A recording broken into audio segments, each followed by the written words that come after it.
अच्छा जी, उसके बाद नेक्स्ट टॉपिक है हमारा हाइपोपिट्यूटरिज्म। हाइपोपिट्यूटरिज्म एक ऐसी स्टेट होती है जिसमें जो एंटीरियर पिट्यूटरी ग्लैंड है वो सफिशिएंट अमाउंट ऑफ वन या मोर हार्मोन्स प्रोड्यूस नहीं कर पा रहा। ठीक है, एंटीरियर पिट्यूटरी से हार्मोन्स प्रोड्यूस नहीं हो रहे, एक या ज़्यादा हार्मोन्स, तो उसको हम कहते हैं हाइपोपिट्यूटरिज्म। ठीक है, तो इसकी क्लिनिकल पिक्चर बहुत ज़्यादा वेरिएबल होती है, डिपेंड करता है कौन सा हार्मोन डेफिशिएंट है और कितनी डिग्री की डेफिशिएंसी हुई है, कॉज क्या है, उस हिसाब से। ठीक है, तो इटियोलॉजी जो कॉजेज़ हैं हाइपोपिट्यूटरिज्म के उनको बेस्ट क्लासीफाई किया है on the basis of whether hypothalamus में लेजन है या फिर पिट्यूटरी ग्लैंड में है। मोस्ट कॉमनली याद रखिएगा इसमें जो पिट्यूटरी ट्यूमर है, macro adenoma, large benign tumour, यही एक बहुत बड़ी वजह होती है हाइपोपिट्यूटरिज्म की। ठीक है, मोस्ट फ्रीक्वेंट कॉज, क्योंकि ये कंप्रेस करेगा और डैमेज करेगा जो नॉर्मल हार्मोन प्रोड्यूसिंग सेल्स हैं, उनको डैमेज करेगा ट्यूमर, तो इसलिए हाइपोपिट्यूटरिज्म होता है। बाकी कॉजेज़ में बहुत से कॉजेज़ हैं, जैसे यहाँ इनाम दानिश की क्लासिफिकेशन अगर हम देखें तो इसने हाइपोथैलेमस के कॉजेज़ अलग लिखे हैं, पिट्यूटरी के अलग। पिट्यूटरी में मोस्ट कॉमन कॉज हाइपोपिट्यूटरिज्म का मैंने आपको बताया, पिट्यूटरी का ट्यूमर, क्रोमोफोब एडिनोमा कॉमनेस्ट। दूसरा अगर सर्जरी के बाद, रेडियोथेरेपी, हेड इंजरी के बाद भी होता है। पोस्टपार्टम नेक्रोसिस, शीहान सिंड्रोम में भी हाइपोपिट्यूटरिज्म होगा। ऑटो इम्यून भी है, और हेमरेज अगर हो जाए पिट्यूटरी में, जिसको हम एपोप्लेक्सी कहते हैं। हाइपोथैलेमस के कॉजेज़ में कैलमन सिंड्रोम, जिसमें कंजेनिटली पिट्यूटरी हार्मोन्स की डेफिशिएंसी होती है। ठीक है, एक्वायर्ड में क्रेनियोफेरिंजियोमा, ट्यूबरक्लोसिस, हेड इंजरी या सर्जरी हुई हो, रेडियोथेरेपी हो हाइपोथैलेमस पे, tuberculosis, sarcoidosis, histiocytosis, syphilis, encephalitis, primary या सेकेंडरी ट्यूमर। ठीक है, अच्छा जी, ये टेबल ज़्यादा अच्छा है, आप यही याद करें, causes of anterior pituitary hormone deficiency, जिसको हम कहते हैं हाइपोपिट्यूटरिज्म। तो उसकी क्या वजूहत है? पहले तो आप स्ट्रक्चरल कॉजेज़ याद करें, फिर इन्फ्लामेटरी या इन्फिल्ट्रेटिव। कंजेनिटल डेफिशिएंसीज अलग हैं, कुछ फंक्शनल होती हैं एंड अदर। स्ट्रक्चरल में कोई लेजन है, फिजिकल लेजन है जिसने डिस्ट्रॉय किया है पिट्यूटरी सेल्स को, या उसको कंप्रेस किया है, या उसकी ब्लड सप्लाई को अफेक्ट किया है, तो उसमें प्राइमरी पिट्यूटरी ट्यूमर, ठीक है, आ जाता है, जिसमें एडिनोमा या कार्सिनोमा के मोस्ट कॉमनली जिन पे स्टार लगा हुआ है, ये मोस्ट कॉमन कॉजेज है एडिनोमा की वजह से। दूसरा स्ट्रक्चरल लेजन कार्सिनोमा, इसी तरह क्रेनियोफेरिंजियोमा, ठीक है, ये रात के पाउच का ट्यूमर होता है। ठीक है, मेनिंजोमा, मेनिंजीज में ट्यूमर बना है लेकिन वो कंप्रेस कर रहा है सेला टर्शिका को। ठीक है, इसी तरह सेकेंडरी कोई ट्यूमर है, ल्यूकीमिया, लिम्फोमा, उसने आके मेटास्टेसाइज किया, उससे होगा हाइपोपिट्यूटरिज्म। कोर्डोमा से, कोर्डोमा क्या है, बोन का स्लो ग्रोइंग ट्यूमर होता है, क्लाइवस जो है ना बेस ऑफ द स्कल पे, वहाँ पर ये फिर वो कंप्रेस करेगा उसको सेला टर्शिका को, तो उसको कोर्डोमा। इसी तरह जर्मिनोमा, या इसको पाइनियलोमा भी कहते हैं। ठीक है, पाइनियल रीजन का ये ट्यूमर होता है और सुप्रासेलर रीजन पर होगा तो उसको कंप्रेस करेगा और हाइपोपिट्यूटरिज्म होगा। एरिकनोइड सिस्ट, फ्लूइड फिल्ड सिस्ट होती है, एरिकनोइड मेम्ब्रेन में बनती है। रात के क्लेफ्ट सिस्ट, रात के पाउच में सिस्ट बनेगी। और हेमरेज यानी एपोप्लेक्सी। ठीक है, ये स्ट्रक्चरल कॉजेज़। फिर इन्फ्लामेटरी या इन्फिल्ट्रेटिव कॉजेज़ हैं, जैसे अगर सार्कोइडोसिस है तो मल्टी सिस्टम डिजीज़ है, हमें पता है, नॉन केजेटिंग ग्रेनिलोमा बन जाते हैं तो वो इसको डिसरप्ट करेंगे। इन्फेक्शन में pituitary, abscess, tuberculosis, syphilis, encephalitis. इसी तरह लिम्फोसाइटिक हाइपोफाइसाइटिस, ये एक ऑटो इम्यून डिजीज़ है, रेयर है, जो विमेन्स में होती है प्रेगनेंसी या पोस्टपार्टम के दौरान। इसमें इम्यून अटैक होता है पिट्यूटरी ग्लैंड पर, लिम्फोसाइट्स करते हैं, ठीक है, सेल्स को डिस्ट्रॉय करेंगे। हीमोक्रोमेटोसिस, आयरन एक्यूमुलेट हो गया है तो ये भी इन्फ्लामेटरी या इन्फिल्ट्रेटिव में आएगा। लैंगरहैंस सेल हिस्टियोसाइटोसिस में, इसमें भी लैंगरहैंस सेल्स बहुत ज़्यादा एबनॉर्मली प्रोलिफरेट करेंगे, इन्फिल्ट्रेट करेंगे, तो हाइपोपिट्यूटरिज्म होगा। कंजेनिटल कॉज में Kallmann syndrome, growth hormone releasing hormone, ठीक है, इसकी डेफिशिएंसी है, ये भी बहुत कॉमन कॉज है हाइपोपिट्यूटरिज्म का, growth hormone releasing hormone deficiency, thyrotropin releasing hormone deficiency and corticotropin releasing hormone deficiency. फिर फंक्शनल कॉजेज़ आते हैं, ये फंक्शनल कॉजेज़ भी हाइपोपिट्यूटरिज्म के बहुत कॉमन कॉजेज़ हैं, जिसमें क्रोनिक कोई सिस्टमिक इलनेस है पेशेंट को काफ़ी टाइम से, अनकंट्रोल कोई क्रोनिक डिजीज़ है, जैसे किडनी या लिवर का फेलियर, मेल न्यूट्रिशन, फिजियोलॉजिकल या साइकोलॉजिकल स्ट्रेस वगैरह, तो उसमें भी HPA एक्सेस सप्रेस होगी और क्रोनिक सिस्टेमिक इलनेस जो है हाइपोपिट्यूटरिज्म करवाएगी। एनोरेक्सिया नर्वोसा, बहुत ज़्यादा मेल न्यूट्रिशन, बॉडी वेट बहुत कम है तो हाइपोथैलेमिक फंक्शन डिसरप्ट होगा। एक्सेसिव एक्सरसाइज करने से, बहुत ज़्यादा इंटेंस फिजिकल एक्सरसाइज से, क्रोनिक फिजियोलॉजिकल स्ट्रेस की वजह से क्या होगा कि HPA एक्सेस सप्रेस होगी और हाइपोपिट्यूटरिज्म होगा। ठीक है, इसको कहते हैं एथलेटिक एमेनोरिया, इसमें कंडीशंस होंगी। ठीक है, तो फंक्शनल कॉजेज़ इंपॉर्टेंट है। अदर कॉजेज़ हाइपोपिट्यूटरिज्म के हैं हेड इंजरी, जैसे ट्रॉमा हो, ये भी कॉमन है। पैरासेलर सर्जरी, ठीक है, सेला टर्शिका के अराउंड अगर कोई ट्यूमर है जैसे क्रेनियोफेरेंजियोमा वगैरह है, उसको रिमूव करते हैं तो उसमें होता है। पैरासेलर रेडियोथेरेपी में भी हाइपोपिट्यूटरिज्म होगा। और पोस्टपार्टम नेक्रोसिस यानी शेहान सिंड्रोम भी जो है वो कॉज करवाएगा hypopituitarism. And lastly opiate analgesic, ये HPA एक्सेस को सप्रेस करते हैं, गोनेडोट्रोपिन रिलीजिंग हार्मोन को इनहिबिट करेंगे हाइपोथैलेमस से, तो सेकेंडरी हाइपोगोनेडिज्म होगा। ठीक है, ओपिएट्स एनाल्जेसिक्स की वजह से। तो ये कॉजेज़ आप याद करें, स्ट्रक्चरल कॉजेज़ हैं, इन्फ्लामेटरी या infiltrative, congenital deficiencies, functional and other causes of hypopituitarism. तो उसके बाद आता है क्लिनिकल फीचर्स, पेशेंट किस तरह से प्रेजेंट करेगा हाइपोपिट्यूटरिज्म में। याद रखिए कि इसका जो ऑनसेट है वो स्लो या ग्रेजुअल होता है हाइपोपिट्यूटरिज्म का। ठीक है, वैसे तो काफ़ी वेरिएबल है इसकी प्रेजेंटेशन। तो जो कैरेक्टरिस्टिक सीक्वेंस है हार्मोन लॉस का, जैसे फॉर एग्जांपल कोई भी वजह है उसकी वजह से जो होगा हाइपोपिट्यूटरिज्म में सीक्वेंस, उसमें सबसे पहले तो ग्रोथ हार्मोन इफेक्ट होता है। ठीक है, तो कह रहा है कंजेनिटल डिफेक्ट ऑफ हाइपोथैलेमस में there is a isolated feature of production of releasing, failure of production of releasing hormone. ठीक है, कंजेनिटल कॉज जैसे कैल्मन सिंड्रोम था या डेफिशिएंसी है किसी भी हार्मोन की, तो रिलीजिंग हार्मोन ही नहीं बन रहा, गोनेडोट्रोपिन रिलीजिंग हार्मोन नहीं बनेगा तो LH और FSH नहीं बनेंगे, and hence failure of the sex hormone production. Condition is mostly associated with anosmia. ठीक है, इसमें एनोस्मिया मैंने आपको बताया था, इनमें कैल्मन सिंड्रोम में एनोस्मिया होता है। ठीक है, most commonly associated. Congenital defect usually present with short stature. Pituitary की लेजन, स्पेशली अगर पिट्यूटरी का कोई ट्यूमर है तो उसमें जो सीक्वेंस होगा ना लॉस ऑफ पिट्यूटरी हार्मोन का, उसमें सबसे पहले जो क्लिनिकल प्रेजेंटेशन होगी तो ग्रोथ हार्मोन लॉस होगा, अर्लीस्ट फीचर। ठीक है, तो वो पेशेंट कैसे प्रेजेंट करेगा, लिथार्जी होगी, मसल वीकनेस, फैट मास इंक्रीज हो जाएगा, लेकिन ये एडल्ट्स में इतने ऑब्वियस नहीं होते। ठीक है, तो इसलिए डायग्नोसिस जो है इसकी चैलेंजिंग होती है। दूसरा सेकंड जो हार्मोन लॉस होगा वो FSH और LH। ठीक है, failure of the sex hormone production, तो वो कैसे मैनिफेस्ट करेगा, loss of libido, impotence in males, जबकि फीमेल्स में ओलिगोमेनोरिया, एमेनोरिया। बाद में मेल्स में gynaecomastia and decrease frequency of shaving because of the loss of hairs, axillary and pubic hair become decrease or even absent in both sexes. और तीसरा, both sexes में wrinkled dry skin होगी क्योंकि collagen भी कम हो गया है, एपिडर्मल थिकनेस भी कम होगी due to deficiency of sex hormones, तो रिंकल्ड ड्राई स्किन होगी, और क्रोनिक अनीमिया होगी। ठीक है, इसी तरह फिर ACTH के लॉस के फीचर्स होंगे हाइपोपिट्यूटरिज्म में। ठीक है, सबसे पहले तो ग्रोथ हार्मोन का होते हैं फीचर्स, फिर FSH LH के लॉस के, ACTH के लॉस के क्या फीचर्स होंगे। इसमें अब ACTH लॉस हो गया है तो कॉर्टिसोल की डेफिशिएंसी होगी, तो सेकेंडरी एड्रीनल इंसफिशिएंसी वाले सिम्टम्स होंगे, जैसे hypotension, hypoglycaemia, nausea, vomiting, postural hypotension, dilutional hyponatraemia. ठीक है, क्योंकि डाइल्यूशनल हाइपोनेट्रीमिया इसलिए क्योंकि सोडियम लो ब्लड सोडियम है, क्योंकि वाटर की बहुत ज़्यादा रिटेंशन हो रही है। ठीक है, अब डिफ्रेंशिएट कैसे करेंगे, ये जो प्राइमरी मतलब सेकेंडरी एड्रीनल इंसफिशिएंसी वाले सिम्टम्स हो रहे हैं तो उसको कैसे डिफ्रेंशिएट करें प्राइमरी से। याद रखिए कि एक तो यहाँ पर इसमें हाइपोपिट्यूटरिज्म में जो ACTH लॉस के फीचर हो रहे हैं उसमें स्किन पेलार होगा क्योंकि मेलानिन जो है स्किन में नहीं है, जबकि अगर ये प्राइमरी एड्रीनल इंसफिशिएंसी होता तो उसमें एक्चुअली हाई ACTH जाके मेलानोसाइट्स को स्टिमुलेट करता और हाइपर पिगमेंटेशन होती। ठीक है, एडिसन डिजीज़ में ऐसा होता है, मेलानिन ज़्यादा होता। ठीक है, लेकिन यहाँ पर पेलार है, मेलानिन नहीं है।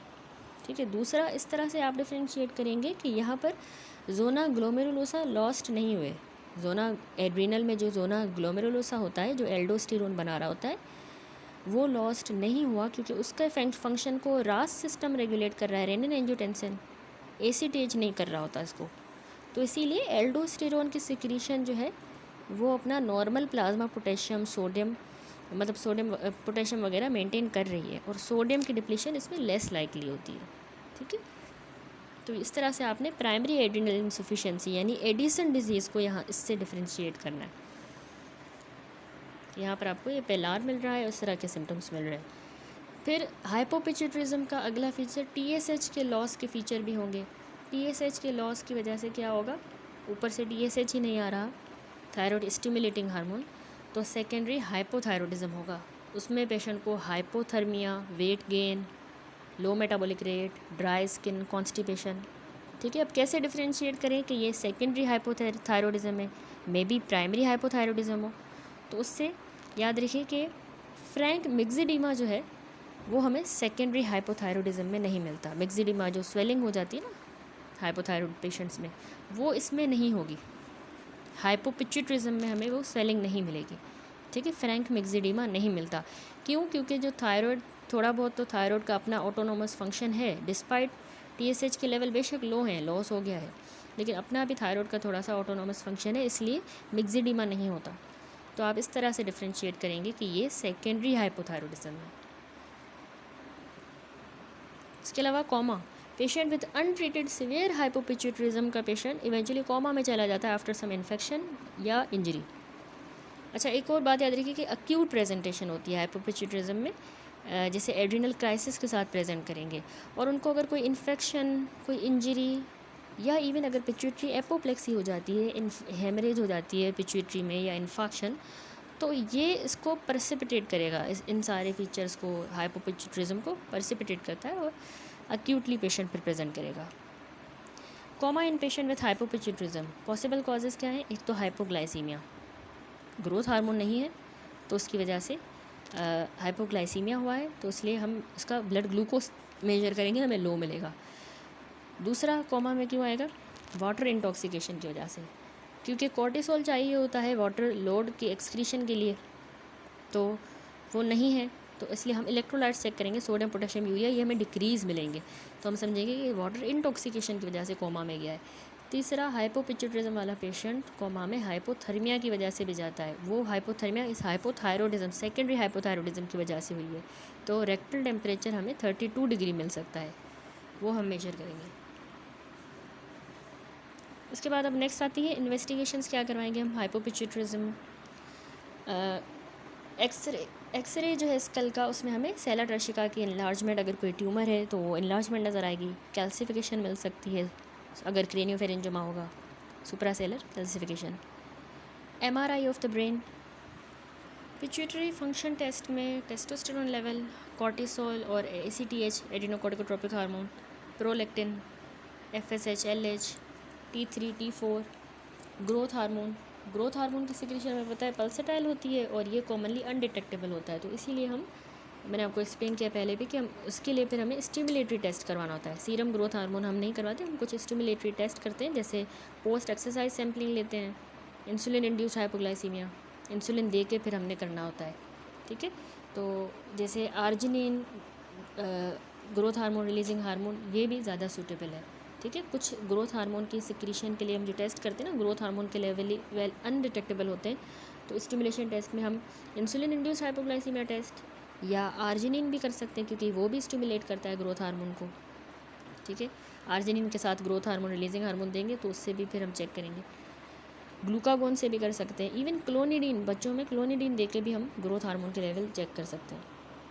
ठीक है, तो वैसे ओवरऑल इन्वेस्टिगेशन में हमने हार्मोन के लेवल देखने हैं और पिट्यूटरी की इमेजिंग करवानी है। ठीक है, अक्यूट सेटिंग में याद रखिए, अगर अक्यूटली अनवेल पेशेंट आपके पास अक्यूटली अनवेल पेशेंट है तो उसमें इमीडिएट प्रायोरिटी होती है कि हम डायग्नोज करें और ट्रीट करें कॉर्टिसोल की डेफिशिएंसी को, क्योंकि अक्यूटली अनवेल पेशेंट आया है, उसमें एड्रिनल क्राइसिस का रिस्क हो सकता है, तो उसको पहले हमने ट्रीट करना है। ठीक है, बाकी टेस्ट जब पेशेंट स्टेबलाइज हो जाएगा फिर करने होते हैं। और स्पेसिफिक जो डायनेमिक टेस्ट होते हैं हार्मोन की डेफिशिएंसी वाले, वो मैंने आपको बताया। ACTH की डेफिशिएंसी के लिए हम साइनेक्थिन टेस्ट करते हैं, या इंसुलिन टॉलरेंस टेस्ट भी गोल्ड स्टैंडर्ड है। ग्रोथ हार्मोन की डेफिशिएंसी के लिए मैंने आपको सारे एक्सप्लेन किए, arginine, glucagon, clonidine, insulin induce, exercise induced, ये करेंगे। और growth hormone, gonadotropin releasing hormone और थायरोट्रोपिन रिलीजिंग हार्मोन के इतने ज़्यादा स्टिमुलेशन टेस्ट नहीं यूज़ किए जाते। इमेजिंग फिर है, और फिर इमेजिंग में MRI CT ये हम करते हैं। अब मैनेजमेंट किस तरह करनी है? मैनेजमेंट में अक्यूट क्राइसिस को ट्रीट करना है, और क्रोनिक हार्मोन रिप्लेसमेंट थेरेपी देनी है, और अंडरलाइंग कॉज को भी ट्रीट करना है। ठीक है, underlying cause if possible is surgical removal of the pituitary adenoma या क्रेनियोफेरेंजियोमा। तो रिप्लेसमेंट थेरेपी यानी जो डेफिशिएंसी हुई है, हाइपोपिट्यूटरिज्म हुआ है, जो हार्मोन लॉस हुआ है, उसके लिए वो हार्मोन देंगे। ठीक है, अक्यूट मैनेजमेंट याद रखिए, प्राइमरी एडिनोकॉर्टिकल इंसफिशिएंसी की तरह ही हम करेंगे अक्यूट मैनेजमेंट, लेकिन सोडियम की डिप्लीशन इसमें लेस लाइकली है, क्योंकि मिनरलोकॉर्टिकॉइड की एक्टिविटी प्रिजर्व्ड है, क्योंकि उसको रास सिस्टम कंट्रोल कर रहा होता है। ठीक है, यहाँ पर ACTH कम हुआ है, तो उसमें हमें प्राइमरी मिनरलोकॉर्टिकॉइड नहीं हुआ affect. Chronic hormone replacement therapy में हमने फिर क्या देना होता है कि कोर्टिसोल रिप्लेसमेंट सबसे पहले। ठीक है, कोर्टिसोल ACTH की डेफिशिएंसी हुई है, तो हम कोर्टिसोल देंगे। हाइड्रोकोर्टिसोन दिया जाता है डेली डिवाइडेड डोज में, फिर वो जो है ना नेचुरल डायर्नल रिदम को मिमिक करेगा। हायर डोज याद रखिए, देखें 20 मिलीग्राम मॉर्निंग पे देंगे, इवनिंग पे 10 मिलीग्राम लो डोज देंगे। ठीक है, तो ये कोर्टिसोल रिप्लेस किया। दूसरा हमने हाइपोपिट्यूटरिज्म में थायराइड की रिप्लेसमेंट। अच्छा, मिनरलोकॉर्टिकॉइड मैंने आपको बताया, उसकी रिप्लेसमेंट जो है हमने नहीं करनी, क्योंकि एल्डोस्टेरोन की प्रोडक्शन बिल्कुल प्रिजर्व्ड है, वो हम नहीं देंगे। ठीक है, सिर्फ हम हाइड्रोकोर्टिसोन दे रहे हैं, ग्लूकोकॉर्टिकॉइड। फिर थायराइड हार्मोन रिप्लेसमेंट, उसमें लीवोथायरोक्सिन जो है ना T4, ये हम देते हैं वंस डेली 0.1 to 0.5 मिलीग्राम। अच्छा, unlike the primary hypothyroidism, TSH measurement is not helpful in adjusting the dose because TSH is deficient from the pituitary। ऊपर से TSH ही नहीं है, तो हमारा एम यही है कि हम सीरम में T4 को मेंटेन रखें, T4 की रेंज। ठीक है, तो हम सिर्फ T4 दे रहे हैं। This is dangerous to give thyroid replacement to patient with adrenal insufficiency without first giving glucocorticoid. ये बात याद रखिएगा, बहुत इंपॉर्टेंट है, बहुत डेंजरस होता है। एड्रिनल इंसफिशिएंसी है और आपने थायराइड दे दिया, तो उससे क्या होगा? मेटाबॉलिज्म तो बढ़ जाएगा, थायराइड हार्मोन दे दिया है, मेटाबॉलिज्म इंक्रीज़ होगा, तो और फर्दर उसको एड्रिनल क्राइसिस जो है बढ़ जाएंगे। तो इसलिए पहले हमें उसको कोर्टिसोल देना है, एड्रिनल इंसफिशिएंसी को करेक्ट करना है, फिर हम थायरोक्सिन देंगे, पहले ही मेटाबॉलिज्म नहीं बढ़ा देना। इसके अलावा sex hormone replacement, LH FSH उनकी डेफिशिएंसी, वुमेन अंडर 50 है तो to restore the menstrual cycle, fertility and prevent osteoporosis, उसके लिए हम दे रहे हैं। ठीक है, और मेन में to restore the normal sexual function, libido, erections, maintain the muscle mass, prevent osteoporosis. तो मेल में डिपो टेस्टोस्टेरोन एस्टर्स देते हैं सुस्टेनॉन के नाम से, 250 to 500 milligram intramuscular every 2 to 4 weeks. ठीक है, 2 to 4 weeks. Female cyclical oestrogen therapy for 3 weeks with progesterone for days 14 to 12 in the premenopausal female and human chorionic gonadotropin intramuscular weekly in the postmenopausal। देखिए, postmenopausal women में हम intramuscularly HCG लगा रहे हैं। ठीक है, जबकि प्रीमेनोपॉजल में हमने ईस्ट्रोजन थेरेपी देनी होती है पहले 3 वीक्स तक, और फिर 14 to 12 वीक्स तक प्रोजेस्ट्रॉन थेरेपी देनी है। ठीक है, मेल्स में फिर हम सिर्फ ये जो है डिपो टेस्टोस्टेरोन एस्टर दे रहे हैं। और उसके बाद कह रहा है adrenal replacement, prednisolone 5 to 10 milligram daily. Growth hormone, अब देखिए ग्रोथ हार्मोन की रिप्लेसमेंट याद रखिए रोज़ाना सबकुटेनियसली दिया जाता है, और सेल्फ इंजेक्शन पेशेंट लगाएगा। अच्छा, पहले तो ये नहीं देते थे, अगर एक बार एपिफाइजिस फ्यूज़ हो जाती हैं तो ग्रोथ हार्मोन नहीं दिया जाता था, लेकिन एडल्ट्स में ग्रोथ हार्मोन की डेफिशिएंसी की वजह से उनको lethargy, muscle weakness, adverse body composition ये हो रहा था, तो इसलिए ये दिया जाता है ग्रोथ हार्मोन डेली। ठीक है, उनको रिप्लेसमेंट दी जाती है, तो उससे फिर इम्प्रूवमेंट आती है फैट मसल रेशो में, और बाकी भी जो है peak bone mineral density high होती है यंग एडल्ट्स में। तो कुछ इसके साइड इफ़ेक्ट्स हैं ग्रोथ हार्मोन के, अगर बहुत ज़्यादा डोज दे दिया जाए, उसमें कार्पल टनल सिंड्रोम और सोडियम रिटेंशन हो जाती है। ठीक है। तो इसलिए मॉनिटर करना होता है, जब भी हम देंगे ग्रोथ हार्मोन तो लो डोज में देंगे और इंसुलिन लाइक ग्रोथ फैक्टर के लेवल्स को मॉनिटर करेंगे, ठीक है, क्योंकि वही हमें बताता है कि कितना ग्रोथ हार्मोन है। तो इस तरह से हमने मॉनिटर करना होता है। एंड लास्टली हम ये सारी हमने रिप्लेसमेंट थेरेपी दी मैनेजमेंट में। अब जो कॉज है उसको ट्रीट करेंगे। मैक्रो एडिनोमा है तो उसके लिए फिर फर्दर ट्रीटमेंट सर्जरी, रेडियोथेरेपी या मेडिकल थेरेपी, ठीक है।